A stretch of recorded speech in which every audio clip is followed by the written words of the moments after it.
Question. So we're gonna get off right here with question number one. Why did you start a comic book channel? That's a good question. I've always enjoyed interacting with you, the community out there, the comic book community. And it was fun interacting on the live streams with somebody and talking, books. And I really enjoyed watching all of your haul videos and your room tours. And that's really it. Like, I really wanted to just show off myself and my little part of the hobby and what made my collection me, because you all have such amazing collections, and I really just wanted to show what mine looked like. What are some fun and unique things you bring to the comic book community? Nothing really. I'm just a plain dude, but I really enjoy signatures, if that's not obvious. So I've got thousands of signatures, over 1,000, I know for sure. Not sure where I'm at in total, but total books this year, actually 2023, I hit the 500 mark, so I'm over 500 total books. But like I said, there's probably thousands of signatures. I have one book that has like 16 signatures on it, so they're crazy. There's a lot out there. So just really signatures, and I really enjoy interacting with some of the talent, all the creators and artists out there. So to me, that's a lot of fun.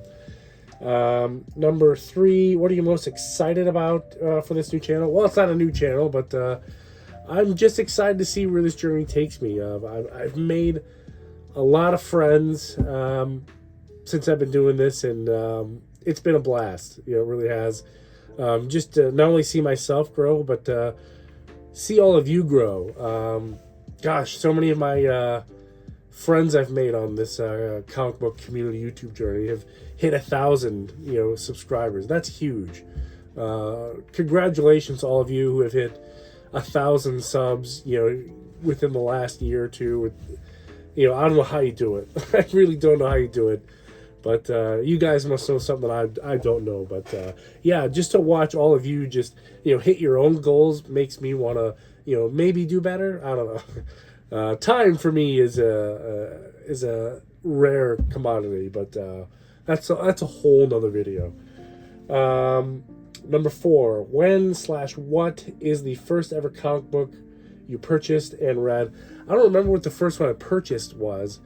But one of the first ones I've read was a Predator comic, and I was in 3rd grade. And one of my friends brought it to school. I knew what Predator was. I had seen the movie with my dad, so I was already aware of what Predator was. And just thumbing through this Predator book, and it was super violent and bloody, whatever, and I was amazed that this was allowed in class. Probably wasn't allowed in class, but we were flipping. All my friends were swapping it back and forth. It was pretty cool. I don't remember the title of what it was, but it was a Predator something. Had something to do with underwater, but whatever. What kind of books do you collect and read? Signatures, obviously. If I can get a signature on it, to me, that makes it a little bit more collectible. And I don't. Let me rephrase this. On the rare occasion will I have purchased a book with a signature on it. 99.9% of the books in my collection, I have obtained the signature myself. But I collect them all, really. From Golden Age to now, really. I've never preferred one over the other. So, I'm just an all-around collector. Number 6. Have you ever speculated on a comic book? If not, why not? If so, was your speculation book, and why? I don't speculate. I really don't. That's just never been appealing to me. There's a lot of work to go into speculation. It's like the stock market, or a casino. It's just a huge gamble, and I have terrible luck anyway, so I'm not doing that. Number 7, do you collect slab, raw, or both? I do. I collect raw books. I collect, as you can see behind me, I got my collection of slabs. I enjoy collecting both. To me, if I'm slabbing a book, though, it's got to have some kind of significance. Usually a signature. Just my own little way of preserving my own little piece of comic book history. Have you ever traded a comic book? I have not. I am open to trades, but I feel like it's got to go. I've got to see the right book. You know what I mean? There's a lot of things. I'm really picky, but I'm definitely open to trades. Do you have any? Do you collect the gold and silver, bronze, copper? I collect them all. I really do. I'm not particular on a certain era book. I mean, Golden Age would be great, obviously, but no. If there's something in my price range, I'm gonna snag it right up for sure. Number 10 here, winding things down here. Tell us about your first comic book with your first personal story. Try to do it. Okay, so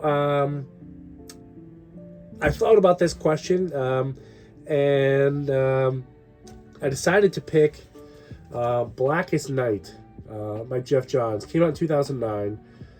This book it's extra special to me because